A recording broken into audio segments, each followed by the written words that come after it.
जय हिंद साथियों, आप सभी को श्री विद्यापीठ एकेडमी में स्वागत है। साथियों, जैसा कि आप सभी को पता है कि बिहार बोर्ड मैट्रिक की परीक्षा 17 फरवरी से शुरू होने वाली है। परीक्षा अब काफ़ी नज़दीक है। इसको लेकर मैं आप सभी को एक खुशखबरी सुना दूं कि आपको इस परीक्षा के लिए एक सीरीज आज मिलने वाली है। इस सीरीज का नाम है संजीवनी सीरीज। इस सीरीज में आपको प्रतिदिन 80 वस्तुनिष्ठ प्रश्नों को कराया जाएगा। यह सीरीज जैसे जैसे आगे बढ़ेगी वैसे वैसे आपको अलग अलग विषय के अलग अलग सेट मिलेंगे। तो यदि आप चाहते हैं कि आपका सफलता 100% सुनिश्चित हो, तो आप आज ही इससे जुड़िए और चैनल को सब्सक्राइब कीजिए और बेल आइकन को प्रेस कर दीजिए ताकि आपको इस सीरीज का नोटिफिकेशन समय समय से मिलता रहे। दोस्तों, आज हम लोग का जो है क्लास का प्रथम, ठीक है, आज क्लास का प्रथम दिन है और यह जो है बिहार बोर्ड क्लास 10 के लिए सामाजिक विज्ञान का वस्तुनिष्ठ प्रैक्टिस सेट है और यह पहला प्रैक्टिस सेट होगा और आज का पहला दिन है और इसमें आपको 80 वस्तुनिष्ठ प्रश्न होंगे जिसमें आपको पहला क्वेश्चन मिलता है। आपके सामने है कि अमृत बाजार पत्रिका के संपादक कौन थे? मोतीलाल घोष, भारतेंदु हरिश्चंद्र, राजा राम मोहन राय, सच्चिदानंद सिन्हा। तो इसमें आपको आंसर भी मिलेगा। इसका सही आंसर होगा मोतीलाल घोष, ठीक है। अगला प्रश्न है कि मराठा समाचार पत्र किस भाषा से संबंधित था? तो देखिए, यह मराठा नाम था मराठा समाचार पत्र, लेकिन यह मराठा भाषा में नहीं था। मराठा समाचार पत्र मराठा भाषा नहीं था, यह अंग्रेजी का एक समाचार पत्र था। नाम था मराठा, लेकिन इसका लैंग्वेज जो था, जिस भाषा में ये पेपर छपती थी, वह अंग्रेजी भाषा में हुआ करती थी, लेकिन पेपर का नाम क्या था? उस समाचार पत्र का नाम मराठा था, ठीक है। आगे है कि निम्न में से किस सिख गुरु का जन्म पटना में हुआ था? तो पटना में किस सिख गुरु का जन्म हुआ था? तो 10वें गुरु का। सही आंसर हो जाएगा इसका 10वें गुरु का, ठीक है। बिहार बंगाल से कब पृथक हुआ? तो आप जानते हैं कि बिहार बंगाल से पृथक हुआ था 1912 ईस्वी में, ठीक है। अगला प्रश्न है, भारत आने वाली प्रथम व्यापारी कौन थे? भारत आने वाले प्रथम व्यापारी डच, ब्रिटिश, पुर्तगाली, फ्रांसीसी। तो आप लोगों ने पढ़ा है कि 1498 ईस्वी में जो है वास्को डी गामा आया था पहली बार, ठीक है, जो समुद्री मार्ग का सर्वप्रथम खोज किया था, तो क्या था? पुर्तगाली थे, ठीक है। अगला प्रश्न है कि उत्तरी एवं दक्षिणी वियतनाम का एकीकरण कब हुआ था? तो उत्तरी एवं दक्षिणी वियतनाम का एकीकरण हुआ था 1965 या 1968 या 1970, या ऑप्शन डी एक है 1975। तो इसका सही आंसर हो जाएगा ऑप्शन डी 1975 ईस्वी, ठीक है। अगला प्रश्न कर रहा है कि दिसंबर 1929 ईस्वी में किस नदी के तट पर नेहरू जी द्वारा तिरंगा फहराया गया? तो यह सही आंसर हो जाएगा रावी नदी, क्योंकि रावी नदी के तट पर ही दिसंबर 1929 में नेहरू जी द्वारा तिरंगा फहराया गया था, ठीक है। अगला प्रश्न है, क्रांतिकारी नेता सूर्य सेन का उपनाम क्या था? क्रांतिकारी नेता सूर्य सेन, ठीक है। नेताजी तो ये थे सुभाष चंद्र बोस जी को नेताजी कहा जाता है। मास्टर दा सरदार, तो इनका सही आंसर एक और ऑप्शन है डी मुखिया, तो इसका सही आंसर मास्टर दा हो जाएगा, ठीक है। मास्टर दा, सूर्य सेन को मास्टर दा के उपनाम से जाना जाता था। राष्ट्रीय जलमार्ग 1 है। आप देखिए, राष्ट्रीय जल मार्ग जो जल के द्वारा मार्ग होता है, नदी के द्वारा बनाई जाती है, उसको जल मार्ग कहा जाता है। तो उसका नाम है अलग अलग, राष्ट्रीय जल मार्ग 1, राष्ट्रीय जल मार्ग 2, राष्ट्रीय जल मार्ग 3। तो ये कह रहा है कि राष्ट्रीय जल मार्ग 1 कौन है? सदिया से धुबरी तक, इलाहाबाद से हल्दिया तक, कोलम से कोटापुरम तक, या इनमें से कोई नहीं। तो इसका सही आंसर हो जाएगा इलाहाबाद से हल्दिया तक, ठीक है, ऑप्शन बी। इलाहाबाद से हल्दिया तक। अगला प्रश्न है, निम्न में से कौन उपभोक्ता उद्योग है? पेट्रोल रसायन या लौह इस्पात या चीनी उद्योग या चितरंजन लोकोमोटिव। तो इसका सही आंसर हो जाएगा चीनी उद्योग। अगला प्रश्न है, गिर राष्ट्रीय उद्यान कहाँ है? तो गिर राष्ट्रीय उद्यान कहाँ है? अरुणाचल प्रदेश है या बिहार या असम या गुजरात? तो गिर राष्ट्रीय उद्यान गुजरात में है। ठीक है, यह बहुत इम्पोर्टेंट है। ये सभी जो भी आपको क्वेश्चन मिल रहा है ये इम्पोर्टेंट क्वेश्चन है। आप लोग थोड़ा सा देखिएगा, मेहनत कीजिएगा, एक आध बार आपको इस वीडियो को देखिएगा, आपको अपने आप याद हो जाएगा। प्रथम पृथ्वी सम्मेलन कहाँ आयोजित हुआ? तो प्रथम पृथ्वी सम्मेलन जो है रियो डी जेनेरियो में, ठीक है, यहीं पर प्रथम पृथ्वी सम्मेलन आयोजित हुआ था। ठीक है, अगला प्रश्न है कि निम्न में से कौन खरीफ फसल है? तो खरीफ फसल गेहूं, चना, मटर, कपास। खरीफ फसल उसी को कहते हैं जो वर्षा के ऋतु के समय में बोया जाता है। और ये गेहूं, चना, मटर ये हो गया रबी फसल। ठीक है, रबी फसल हो जाएगा। और ये कपास जो है खरीफ फसल हो जाएगा। खरीफ फसल में आप जानते हैं कि कपास आता है, धान आ जाता है, सोयाबीन आ जाता है, मक्का आ जाता है, ये सभी खरीफ फसल के अंतर्गत आते हैं। दलहन जितना है, तिलहन है, सभी खरीफ फसल के अंतर्गत आते हैं। फिर अगला प्रश्न है कि बांध को आधुनिक भारत का मंदिर किसने कहा था? बांध को आधुनिक भारत का मंदिर पंडित नेहरू ने कहे थे कि बांध को आधुनिक भारत का मंदिर पंडित नेहरू के द्वारा बोला गया था। ठीक है, अगला प्रश्न है कि मरुस्थलीय मृदा कहाँ मिलती है? मरुस्थलीय, तो मरुस्थल आप जानते हैं कहाँ है? राजस्थान में है। कहाँ है? राजस्थान। तो इसका सही आंसर राजस्थान हो जाएगा। अगला प्रश्न है कि भारत का सबसे छोटा रेलवे क्षेत्र कौन है? भारत का सबसे छोटा रेलवे क्षेत्र कौन सा है? उत्तर रेलवे, पूर्व रेलवे, मध्य रेलवे या उत्तर पूर्वी रेलवे? तो इसका सही आंसर हो जाएगा उत्तर पूर्वी रेलवे। ठीक है, अगला प्रश्न है कि निम्न में से कौन लोकतंत्र का प्राण है? लोकतंत्र, जैसे अपना भारत क्या है? लोकतंत्र है। यहाँ सरकार को जनता के द्वारा चुना जाता है। ठीक, तो सरकार है लोकतंत्र का प्राण, या न्यायपालिका है कि राजनीतिक दल है कि संविधान है? तो इसका सही आंसर हो जाएगा राजनीतिक दल। राजनीतिक दल ही लोकतंत्र का प्राण है। अगला प्रश्न है कि भारतीय कम्युनिस्ट पार्टी की स्थापना कब हुई थी?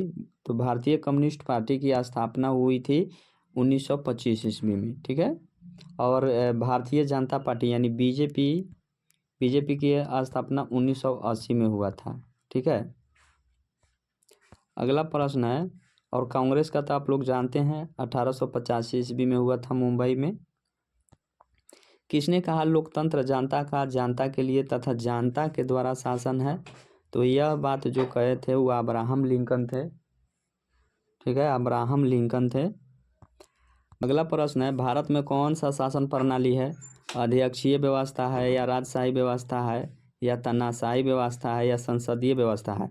यह तो आप लोग भी बता सकते हैं कि यहाँ ना अध्यक्षीय व्यवस्था है, ना राजशाही है, ना तानाशाही है, यहाँ संसदीय व्यवस्था है।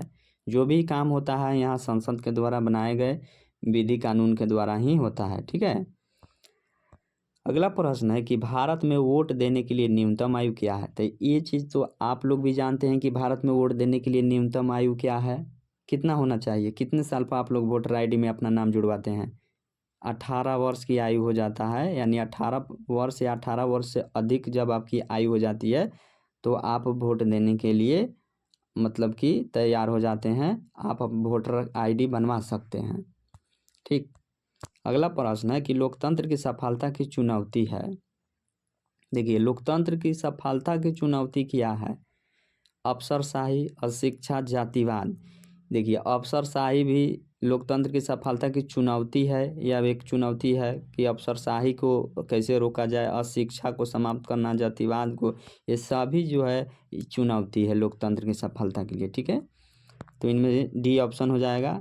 अगला प्रश्न है कि भारत में राष्ट्रीय आपातकाल की घोषणा कब हुई थी?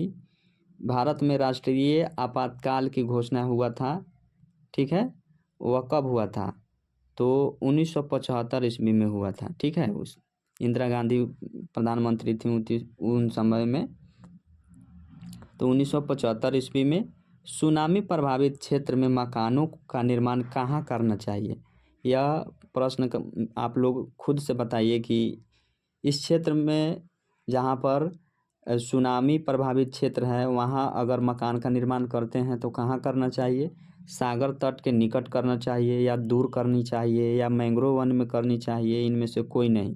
तो सागर तट के निकट कीजिएगा तो जानते हैं कि भाई सुनामी आएगा वो उड़ा कर ले जाएगा। तो इसका सही आंसर हो जाएगा सागर तट से दूर मकान का निर्माण करना चाहिए, ठीक है। कुछ प्रश्न ऐसा है जो आप लोग खुद दिमाग लगाइएगा, थोड़ा सोचिएगा, बना दीजिएगा, ठीक है। अगला प्रश्न है कि समाजवादी अर्थव्यवस्था का गुण है।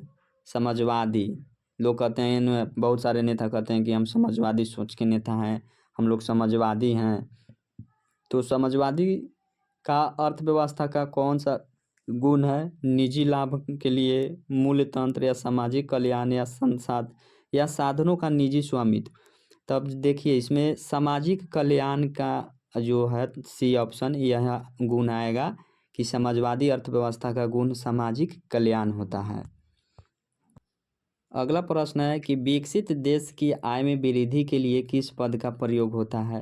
तो विकसित देश की आय में वृद्धि के लिए जो पद का प्रयोग होता है वह कौन सा है? आर्थिक विकास या आर्थिक वृद्धि या समावेशी विकास या इनमें से कोई नहीं। तो इसका सही आंसर हो जाएगा समावेशी विकास, ठीक है।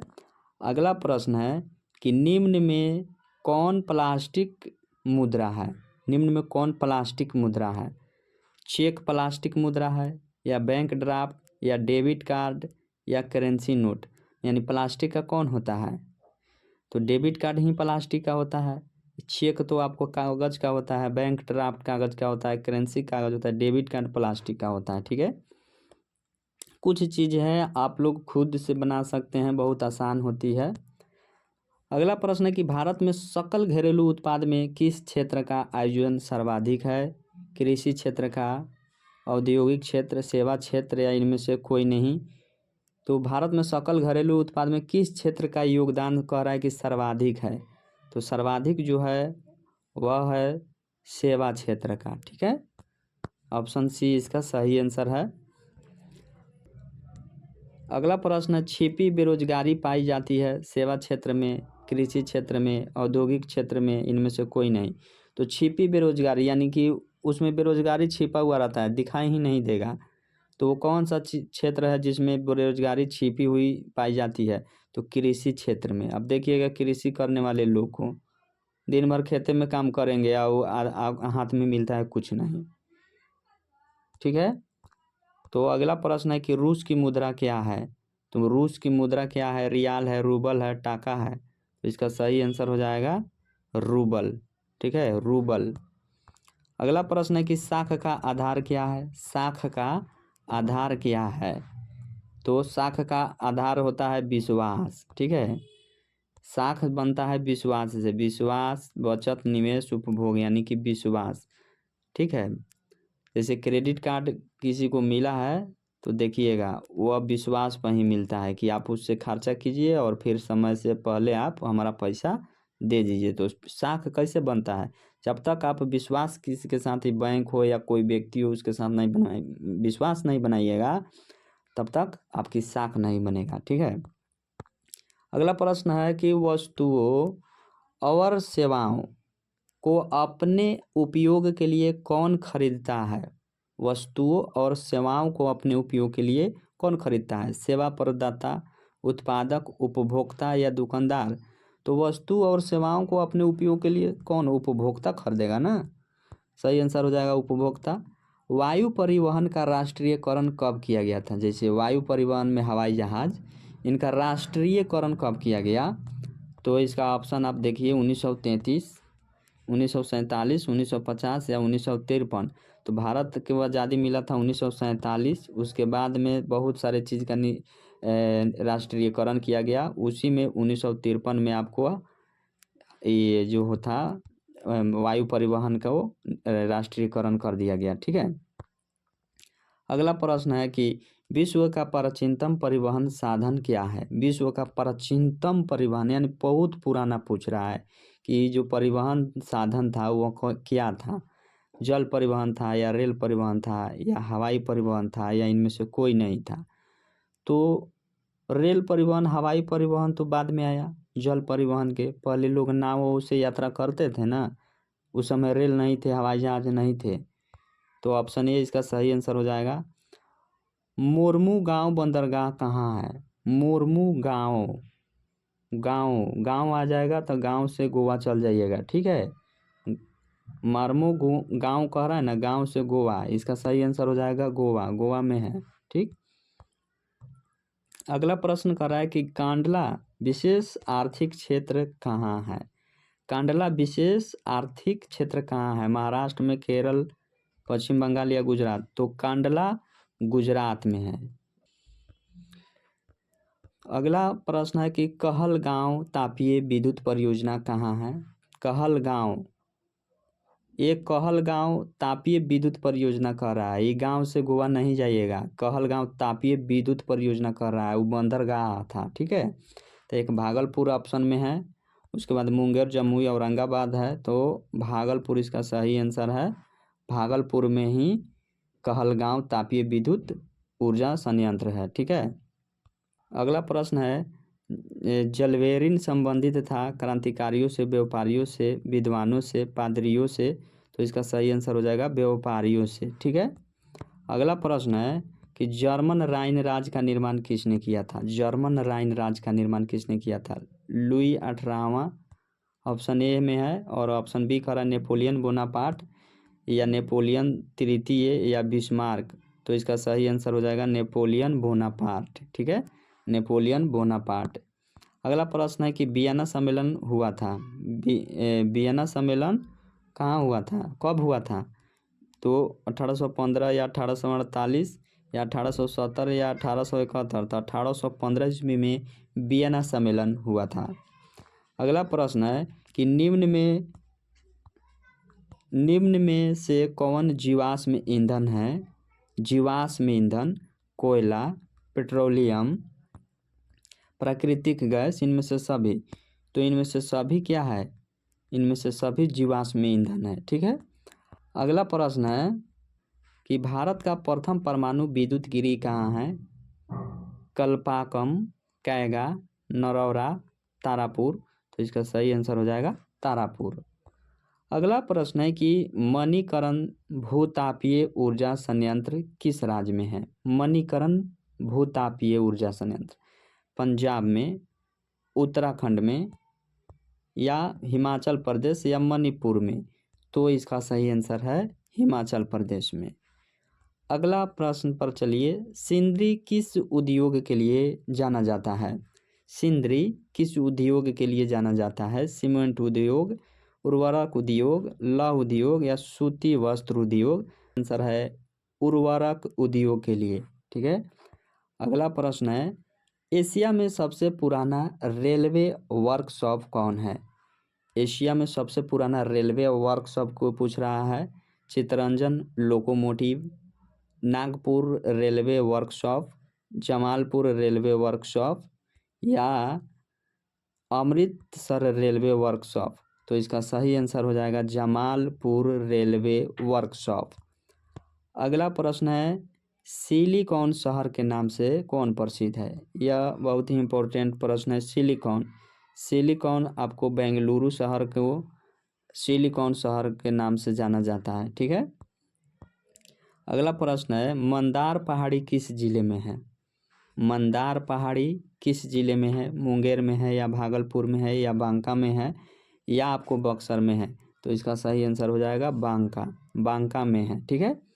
प्रश्न है, सासाराम नगर का विकास हुआ था प्राचीन युग में, मध्य युग में, आधुनिक युग में या इनमें से कोई नहीं। तो इसका सही आंसर हो जाएगा मध्य युग में। ठीक है, मध्य युग में सासाराम नगर का विकास हुआ था।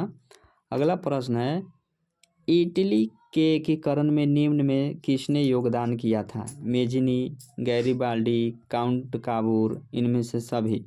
तो इनमें से सभी इसका सही आंसर है। ठीक है, अगला प्रश्न है, भारत में 1 रुपया का नोट कौन जारी करता है? भारत में 1 रुपया का नोट कौन जारी करता है? भारतीय reserve bank, central bank of India, वित्त विभाग, स्टेट बैंक ऑफ इंडिया।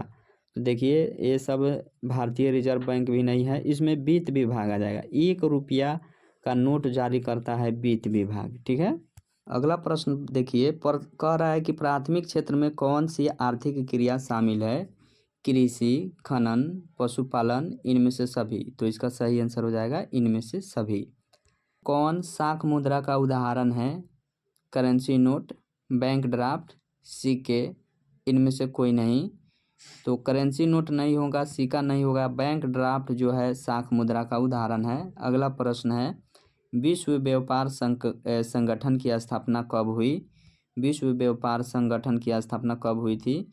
तो विश्व व्यापार संगठन की स्थापना हुआ था 1995 में। ठीक है, 1995 में। अगला प्रश्न है कि 2011 की जनगणना के अनुसार भारत की आबादी थी। तो 2011 की जनगणना के अनुसार भारत की आबादी जो है 121 करोड़ है। ठीक है, विश्व के दूसरा स्थान पर भारत जो है जनसंख्या की दृष्टि से विश्व में दूसरे स्थान पर था 2011 में, और फिलहाल अभी तो नंबर 1 हो गया है। अगला प्रश्न है, कृषि उत्पादों की गुणवत्ता सुनिश्चित करने का मान्यता प्राप्त चिन्ह है? ISI mark, hall mark, egg mark या बुल मार्क। तो इसका सही आंसर हो जाएगा एग मार्क। ठीक है, अगला प्रश्न है, केंद्रीय सांख्यिकी संगठन की स्थापना कब हुई थी? 1950 या 1954 या 1956 या 1960। तो इसका सही आंसर है हो जाएगा 1950। अगला प्रश्न है कि रॉबर्ट ओवन कहाँ का निवासी था? तो रॉबर्ट ओवन जो था वो ब्रिटेन का निवासी था। कहाँ का निवासी था? ब्रिटेन का निवासी था। अगला प्रश्न है, बोल्शेविक क्रांति का नेतृत्व किसने किया था? तो बोल्शेविक क्रांति का नेतृत्व जो किया था वह किया था लेनिन। ठीक है, लेनिन ने किया था। कंबोडिया की राजधानी कहाँ है? तो कंबोडिया की राजधानी जो है नोम पेन है। नोम पेन है कंबोडिया की राजधानी। अगला प्रश्न है, किस कानून के विरोध में जालियांवाला बाग में सभा का आयोजन हुआ था? जालियांवाला बाग में सभा का आयोजन कब हुआ था? 13 अप्रैल 1919 को हुआ था। ठीक है, तो जो यह सभा का आयोजन हुआ था किसके विरोध में? तो एक रॉलेट एक्ट आया था 1919 में ही आया था, इसका विरोध हुआ था, और उसी विरोध को लेकर जालियांवाला बाग में एक सभा का आयोजन किया गया था 13 अप्रैल 1919 को। ठीक है, अगला प्रश्न है, किनके अनुरोध पर महात्मा गांधी चंपारण आए थे?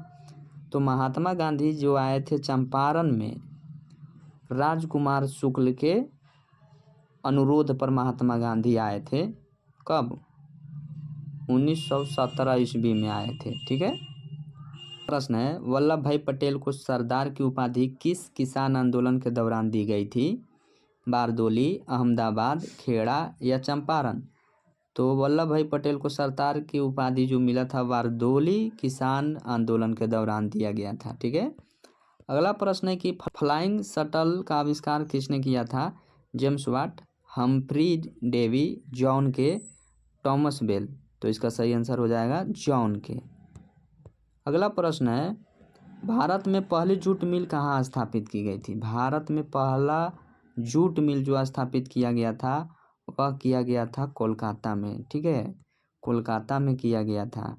सुखाड़ का कारण क्या होता है भाई? सुखाड़ का कारण आप बताइए। सुखाड़ में जल का अभाव होता है, मिट्टी की नमी में अभाव हो जाता है, मिट्टी का क्षय, मिट्टी की लवणता। तो सुखाड़ का कारण हो जाता है जल का अभाव। ठीक है, जल का अभाव से ही सुखाड़ तो आता है। अगला संचार का सबसे लोकप्रिय साधन है? टेलीफोन तो भाई पुरानी हो गई, वॉकी टॉकी, दूरदर्शन, रेडियो है। रेडियो संचार का सबसे लोकप्रिय साधन है। अभी तो मोबाइल हो गया है। अगला प्रश्न है, बाढ़ का प्रमुख कारण है जल की अधिकता, नदी ताल पर मलबों का निक्षेपण, वर्षा की अधिकता। इनमें से सभी। तो हो जाएगा इसका सही आंसर इनमें से सभी। बाढ़ की जल की अधिकता, नदी तल पर मलबा को निक्षेपण से बाढ़ आ जाता है, और वर्षा अधिक होता है तब भी बाढ़ आ जाता है। ठीक है। भूकंप संभावित क्षेत्रों में भवनों की आकृति कैसी होनी चाहिए? अंडाकार, त्रिभुजाकार, चौकोर, आयताकार। तो यहाँ की जो आकृति होनी चाहिए वह आयताकार होनी चाहिए। अगला प्रश्न है कि भारत में सबसे बड़ा लौह अयस्क उत्पादक राज्य है। भारत में सबसे बड़ा लौह अयस्क उत्पादक राज्य कौन सा है? कर्नाटक है कि उड़ीसा, झारखंड, महाराष्ट्र? सबसे अधिक लौह अयस्क उत्पादन करने में जो प्रथम राज्य है वह है कर्नाटक। ठीक है। अगला प्रश्न है कि सीमेंट उद्योग का कच्चा माल क्या है? सीमेंट उद्योग का कच्चा माल क्या है? चूना पत्थर है, बॉक्साइट है, ग्रेनाइट है, लौह अयस्क है। तो चूना पत्थर सीमेंट उद्योग का कच्चा माल होता है, चूना पत्थर। अगला प्रश्न है, भारत में कितने सार्वजनिक क्षेत्र के तेल परिष्करण केंद्र कार्य कर रहे हैं? तो अभी जो है 18 सार्वजनिक क्षेत्र के तेल परिष्करण केंद्र कार्य कर रहे हैं। अगला प्रश्न है आपको कि हीरा कुंड परियोजना किस नदी पर है? हीरा, तो हीरा से हिम बना लीजिए, तो ही से हीरा, म से महानदी। ठीक है। इसका सही आंसर हो जाएगा महानदी। दक्षिण अफ्रीका के प्रथम अश्वेत राष्ट्रपति कौन थे? दक्षिण अफ्रीका के अश्वेत थे कौन? Nelson Mandela. ठीक है। आगे बढ़ते हैं। फिर श्रीलंका कब आज़ाद हुआ? श्रीलंका 1948 में आज़ाद हुआ था। ठीक है। देख लीजिए ऑप्शन बी, 1948 में आज़ाद हुआ था। समता पार्टी का विलय किस राजनीतिक दल में हुआ था? समता पार्टी का विलय किस राजनीतिक दल में हुआ था? जनता दल यूनाइटेड में हुआ था। ठीक है। जनता दल यूनाइटेड में हुआ था। निम्न में से कौन नगर निगम के आय का स्रोत नहीं है? नगर निगम के आय का स्रोत यानी इनकम का स्रोत कौन नहीं है? मकान कर लगता है। आयकर तो सरकार लेती है, यही नहीं है। जल लेता है, शौचालय कर भी लेता है। अगला प्रश्न है कि निम्न में कौन पंचायत की व्यवस्थापिका सभा है? निम्न में कौन पंचायत की व्यवस्थापिका सभा है? ग्राम सभा, ग्राम रक्षा दल, ग्राम कचहरी, इनमें से कोई नहीं। पंचायत की व्यवस्थापिका सभा ग्राम सभा होता है। ठीक है, ग्राम सभा। फिर अगला प्रश्न है कि राज्यपाल की नियुक्ति कौन करता है? तो राज्यपाल की नियुक्ति सबको जानता है कि राष्ट्रपति करता है। कौन? राष्ट्रपति। ठीक है। और ये राज्यपाल जो है यह राष्ट्रपति के प्रसाद पर्यंत ही अपने पद पर बने रहते हैं। राष्ट्रपति जब चाहेंगे उनको पद से हटा सकते हैं। ठीक है। अगला प्रश्न है कि स्थानीय स्वशासन राज्य के नीति निर्देशक सिद्धांतों के किस अनुच्छेद में है? स्थानीय स्वशासन राज्य की नीति, इसको DPSP भी कहते हैं। ठीक है। राज्य के नीति निर्देशक सिद्धांत में जाइएगा तो स्थानीय स्वशासन आपको अनुच्छेद 40 में मिलेगा। ठीक है, अनुच्छेद 40 में मिलेगा। ग्राम कचहरी में मुकदमे सुलझाए जाते हैं। आप देखिएगा कि ग्राम कचहरी है उसमें मुकदमा सुलझाए जाते हैं। दीवानी मामले या फौजीदारी मामले दोनों को सुलझाया जाता है। मार धांगा हो या पैसा वाला भी हो, सब सुलझा दिया जाता है वहाँ। तो चलिए आज के लिए इतना ही। हम लोग फिर मिलेंगे अगले सेट में और अगले डे फिर 80 प्रश्नों के सेट के साथ। तब तक के लिए आप सभी को जय हिंद।